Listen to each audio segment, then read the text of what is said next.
En las últimas horas hemos visto tweets de Gabriela Montaño, usted la recuerda, Gabriela Montaño, expresidenta del Senado, Gabriela Montaño, expresidenta de la Cámara de Diputados también, expresidenta del Estado, cuando no estaban presidente y vicepresidente. ¿Qué dice Gabriela Montaño? He sido presidenta de ambas cámaras de senadores y de diputados y considero una irresponsabilidad hacerle creer a la población cruceña que en un día puede tramitarse un proyecto de ley, mucho más si no existe una mayoría que tenga acuerdos previos. ¿Para qué lo hacen? Luego dice: para socavar la confianza de la gente en Santa Cruz, en el Estado boliviano. 2, para evitar enfrentar la verdad con la población cruceña. Y es que la realización del censo el 2023 no tiene el respaldo del resto del país. 3, para seguir disciplinando de forma fascista. Así se pronunció Gabriela Montaño. La invitamos más que por estos tweets, porque Gabriela Montaño es una persona que conoce del detalle normativo en la Asamblea y nos puede aclarar sobre esto. Gabriela Montaño, bienvenida al Piedra, Papel y Tinta. Estamos bien con audio, estamos bien con video. ¿Nos escucha Gabriela? ¿Nos ve? Bienvenida. ¿Cómo están? Muy buenos días. Claudia, un gusto poder saludarles. Gracias por la invitación y estoy para que podamos intercambiar ideas en este tema que, por supuesto, nos preocupa a todos y a todas en el país. Por supuesto, nos duele. Sobre todo nos duele porque hay miles de familias todos los días en Santa Cruz, hace 33 días, que ven limitada su posibilidad de tener una calidad de vida adecuada, ven limitada la posibilidad de estudiar, de trabajar, de vivir, de poder vivir en paz, ¿no? Gabriela Montaño fue presidenta de diputados, también de senadores, fue presidenta del Estado plurinacional.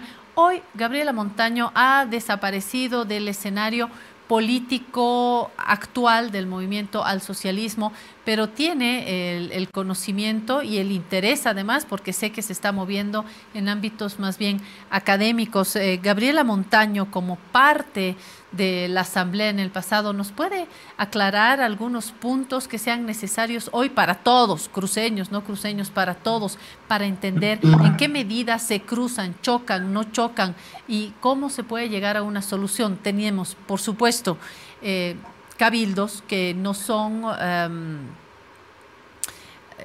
espacios que tienen mandatos inmediatos, ¿no es cierto? Pero sí son reconocidos, no son vinculantes, digamos, los resultados de los cabildos, pero sí existen, sí son reconocidos como espacios, mecanismos de la democracia. Tenemos los cabildos, tenemos, por supuesto, el derecho a la protesta, y hoy tenemos esta otra salida, este otro ámbito que es el legislativo.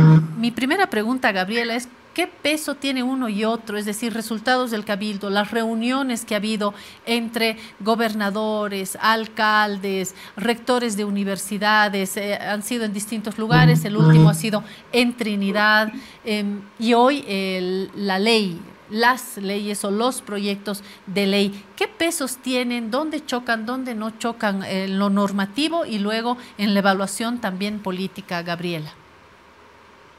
Bueno, Claudia, a ver, en primer lugar yo quiero separar las cosas, ¿no? Hasta hace algo más de, bueno, algo menos, perdón, de una semana, todo este proceso de discusión y deliberación se había mantenido en una negociación entre el órgano ejecutivo y la representación del Comité Interinstitucional de Santa Cruz. Desde antes de que empiece el paro en Santa Cruz, hubo un larguísimo intento de negociación y de debate que no llegó a un acuerdo entre el órgano ejecutivo y el Comité Interinstitucional. Recordemos que quien introduce el elemento de la necesidad de una ley en todo este proceso es el señor Tuto Quiroga cuando visita al Comité Interinstitucional en Santa Cruz e impone su idea de que era necesaria una ley y entonces migra el ámbito de, digamos, de discusión a la Asamblea Legislativa Plurinacional, ¿no? En el primer ámbito, hay que tener claro algo. El Censo de Población y Vivienda es un hecho que sirve para la planificación del Estado en los 9 departamentos. Y por eso es que el presidente Luis Arce convoca a las autoridades electas por voto popular, con los mecanismos que la democracia ampara. No estaba llamando el presidente Luis Arce a sus amigos, estaba llamando a las autoridades que eligieron cada uno de los departamentos, en tanto gobernadores, en tanto alcaldes y alcaldesas, en tanto representación de pueblos indígenas, etc. Entonces, en ese ámbito se llegó a ciertos acuerdos.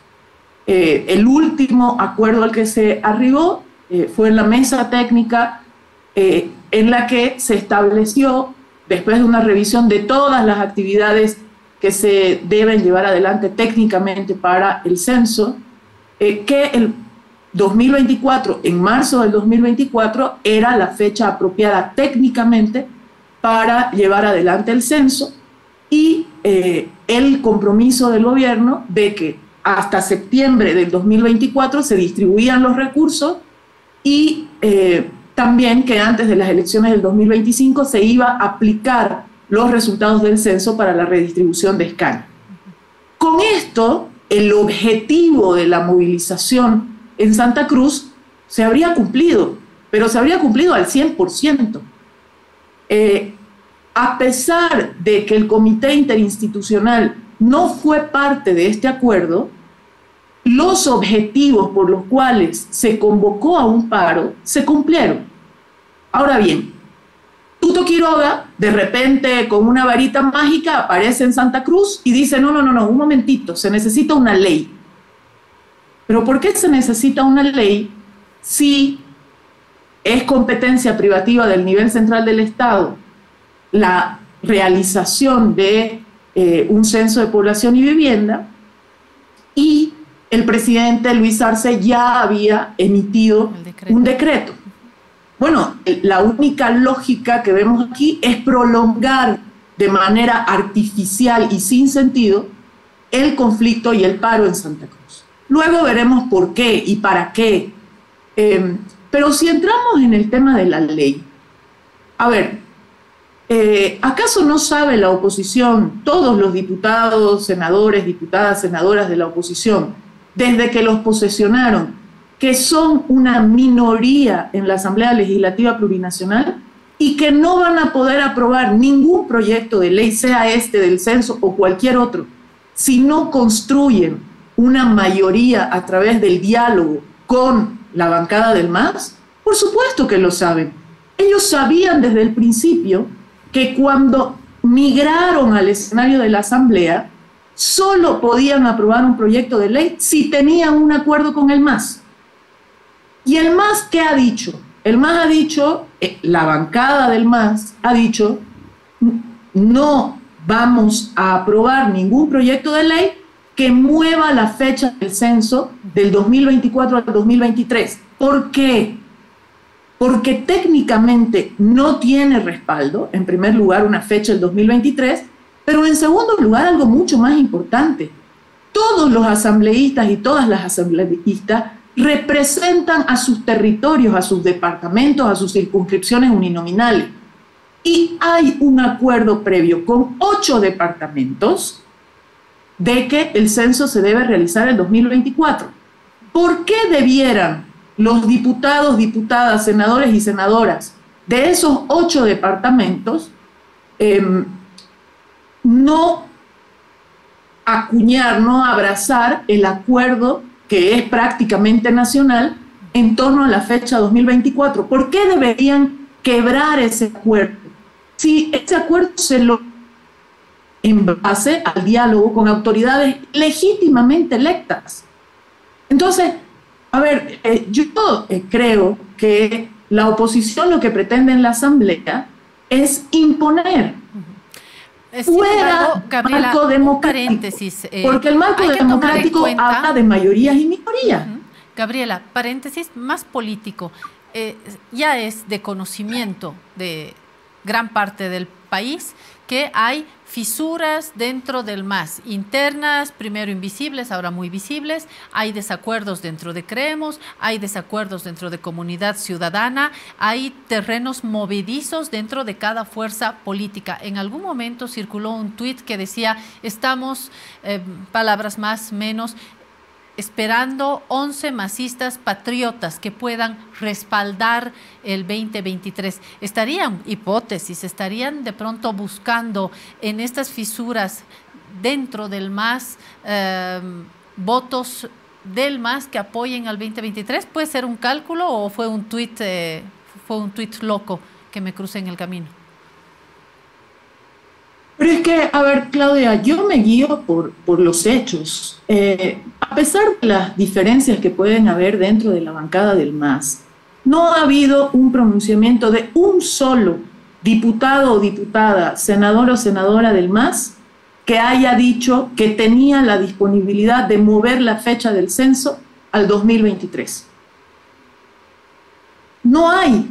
Por lo tanto, no son las tensiones que pueden haber al interior de la bancada del MAS las que están provocando la paralización del avance de este proyecto de ley. En realidad, este proyecto de ley, estos proyectos de ley, desde un inicio tenían una gran dificultad. El MAS no va a respaldar ningún proyecto de ley que diga 2023 porque representan la mayoría o todos ellos, también un acuerdo que fue gestado con todo el país, con alcaldes, gobernadores, representantes indígenas, etc. Entonces, ¿por qué van a quebrantar ese acuerdo nacional si ellos representan a esos intereses también? No tendría ningún sentido eso, Claudia. Y eso lo sabía la oposición desde un principio. O sea, el MAS no es el responsable de que este proyecto de ley no avance. Quien es responsable de que este proyecto no avance es la oposición, es Creemos y es Ana. Gabriela, una consulta, ya en el campo de los choques normativos o no, ¿cuál es la lectura? Nos apoyamos mucho en su experiencia en la Asamblea sobre el campo hasta donde llega el decreto y su no choque o choque con un proyecto de ley. En castellano, si ley mata decreto, decreto ley, hay claramente la idea, el mandato constitucional de que el nivel central tiene esta capacidad de decisión. La pregunta también se hace de hasta dónde va el nivel central. Se discute también en algunos ámbitos periodísticos. ¿Lo central es estrictamente lo ejecutivo o el ámbito central puede ser también Tribunal Supremo Electoral o la propia Asamblea? Tengo esta duda, Gabriela. Bueno, el nivel central del Estado, para mí ahí no hay duda, está compuesto también por el órgano legislativo. Sin embargo, la Asamblea Legislativa puede aprobar una ley siempre y cuando, en casos en los que esta ley involucre recursos del Estado, involucre también competencias privativas del nivel central del Estado, obligatoriamente tiene que consultarla con el órgano ejecutivo. Y el órgano ejecutivo, Claudia, llegó a un acuerdo con 8 de los 9 departamentos del país. Técnicamente demostró que la fecha posible para llevar adelante el censo es el 2024. Entonces, ¿por qué tendría el nivel central del Estado, llámese ejecutivo, que modificar esta posición por un capricho del Comité Interinstitucional o del señor Luis Fernando Camacho? Cuando el problema de fondo era lo que demandaba Santa Cruz, y es que los datos del censo se utilicen para redistribuir recursos a partir de septiembre del 2024 y se apliquen los resultados para redistribuir escaños antes de las elecciones del 2025, ya está cumplido. Entonces, pongamos la hipótesis, Claudia. Yo les pido para que podamos razonar. ¿Qué pasaría si el MAS, siendo minoría en la Asamblea Departamental de Santa Cruz, pretendiera, a través de una medida de presión, imponerle a la mayoría, o digamos, de Creemos y de Comunidad Ciudadana en la Asamblea Departamental de Santa Cruz, una ley departamental? ¿Por qué se le ocurre? ¿Es esto correcto? ¿Podría avanzar una ley departamental en la Asamblea Departamental de Santa Cruz, donde hay una mayoría de Creemos y de Comunidad Ciudadana, y el MAS está en minoría? ¿Sería correcto que el MAS pretenda tener en esa instancia su criterio? No, Claudia. La democracia es eso, un juego entre mayorías y minorías. Yo no digo que la mayoría del MAS no pueda aceptar ciertas demandas, pero lo que no puede ni pretender la minoría es imponer por la fuerza algo irracional.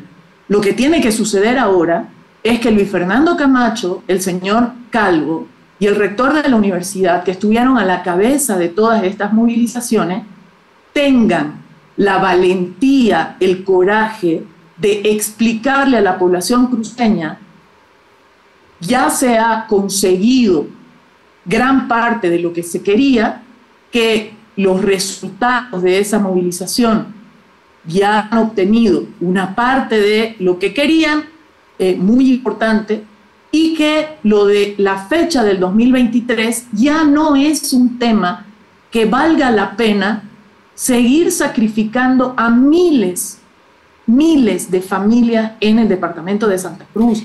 Gabriela, seguir y hoy también millones de dólares todos los días, o sea, no tiene ningún sentido. Gabriela, y hoy también tienen una responsabilidad asambleístas, tanto de Creemos, de Comunidad Ciudadana, como del MAS, de decirle algo a la población.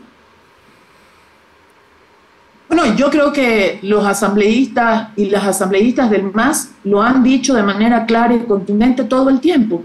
No, por un lado, unos plantean que no es necesaria una ley, y otros asambleístas del MAS plantean que no van a modificar la fecha para llevarla al 2023. En cualquiera de los casos, la bancada del MAS en su totalidad ha dicho: no vamos a mover la fecha al 2023. Entonces, si la única traba que hay es eso, lo que le corresponde a Creemos y a Comunidad Ciudadana es ceder eso.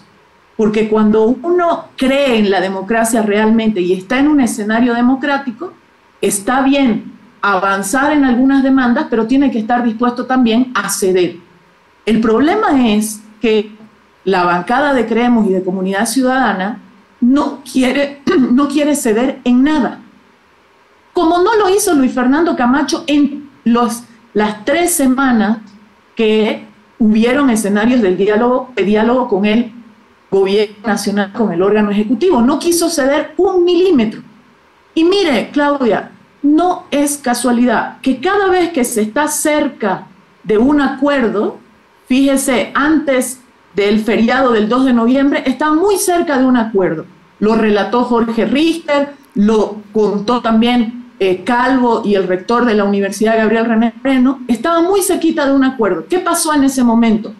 Violencia desatada en Santa Cruz, heridos, confrontación, etc. ¿Quién mueve esos hilos? Esos hilos los mueve Luis Fernando Camacho de manera definitiva. Él es el que está cerca de un acuerdo, él impulsa movimientos violentos que lo que pretenden es abroquelar, es cohesionar la movilización en Santa Cruz para seguir estirando el conflicto. En vez de eso, lo que tendría que hacer Fernando Camacho es recoger las fichas de lo que sí logró de manera madura y explicarle al pueblo cruceño qué es lo que se logró ¿Y qué es lo que el pueblo cruceño tendría que hacer? Y levantar el paro. Eso hace un líder responsable, un líder mínimamente maduro. No le miente a su pueblo, no sostiene un paro agarrándose de mentiras. Eso es político. Lo que se ha demostrado en este conflicto, Claudia, es que lastimosamente Santa Cruz, a pesar de ser una locomotora económica del país, sus dirigentes políticos no dan la talla. No dan la talla para hacer política. La política no es imposición. La política no es quién grita más fuerte o quién a palazos impone su idea. La política en democracia es la capacidad de negociar, de ceder, de discutir con el otro que no está en la misma posición que uno y construir una salida posible. Eso es lo que Luis Fernando Camacho no ha sido capaz de hacer en 33 días. Y bueno, en el fondo, yo tengo mi hipótesis de por qué no quiere eso. Luis Fernando Camacho lo que quiere es hacerle creer al pueblo cruceño que el Estado boliviano no quiere a Santa Cruz, que el Estado boliviano ya no le sirve a Santa Cruz, que la institucionalidad democrática, dígase asamblea, dígase órgano ejecutivo del Estado plurinacional de Bolivia, ya no responde a los intereses de Santa Cruz. Eso es lo que le quiere hacer creer Luis Fernando Camacho. ¿Para qué? Para, en un siguiente paso, lo que colocaron como pregunta en el último cabildo. Revisar la relación con el Estado. Relación política con el Estado plurinacional de Bolivia. Lo que nos llevaría a un riesgo mayúsculo, ¿no? Así es. ¿Y para qué quieren hacer eso, Claudia? Por dos, para mí. Porque la élite en Santa Cruz sabe que con las reglas democráticas dentro del Estado plurinacional no tienen grandes oportunidades para poder retomar el poder a nivel nacional, porque el bloque popular en todo el país es más fuerte que esas élites, y que cuando se va a elecciones, ellos pierden en elecciones. Entonces, ¿qué quieren ellos? Revisar su relación con el Estado plurinacional para no tener ya que ese juego democrático, sino en su gueto, en su territorio, intentar controlarlo todo, inclusive utilizando herramientas fascistas y que no condicen con la democracia. Y el segundo elemento es que en esa discusión, que podría ser la discusión de modelo federal, hasta ahora no lo han dicho muy claramente, contraponer el modelo de Estado plurinacional con el modelo de Estado federal. Y su pretensión es rediscutir en el fondo quién controla y cómo se manejan los recursos naturales estratégicos y cómo se distribuye el excedente en nuestro país, el excedente económico. El Estado plurinacional es un Estado que controla los recursos naturales estratégicos y redistribuye entre todos y todas. Ellos pretenden un modelo de Estado en el que se vuelva a la lógica, a la vieja lógica de la privatización, etcétera, etcétera, para volver a concentrar la riqueza proveniente de esos recursos naturales en pocas manos. En el fondo es eso. Como no lo pueden hacer con elecciones limpias, democráticas, etcétera, dentro de ese Estado plurinacional, entonces pretenden cuestionar el Estado plurinacional poniendo como posibilidad un Estado federal, que yo no lo satanizo. El Estado federal es simplemente un modelo de Estado, pero también hay que ver qué está por detrás. Y lo que tiene que analizar el MAS por su lado es si la discusión de Estado federal fortalece al bloque popular o no. Si el modelo de Estado federal fortalece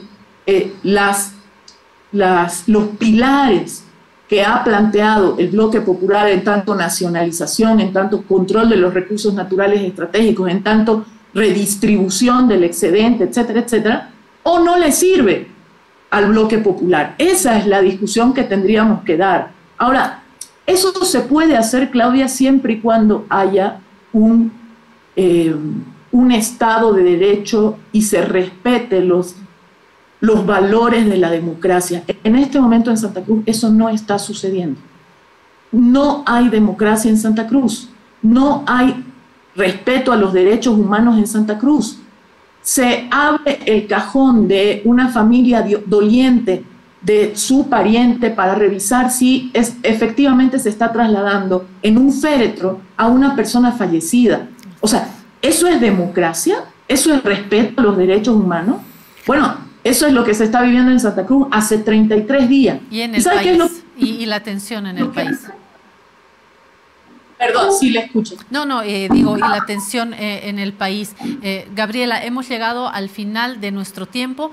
Quiero sinceramente agradecerle, en primer lugar, por supuesto, el tiempo, el decir sí a esta invitación, los elementos, las coordenadas normativas que necesitábamos en este momento del debate nacional y, por supuesto, la lectura política que también tiene de este momento que nos toca vivir. Gabriela, me gustaría volver a establecer un contacto con usted próximamente. Ahora estamos, le cuento, en televisión y tenemos que respetar los tiempos. Le quedo sinceramente agradecida por esta entrevista.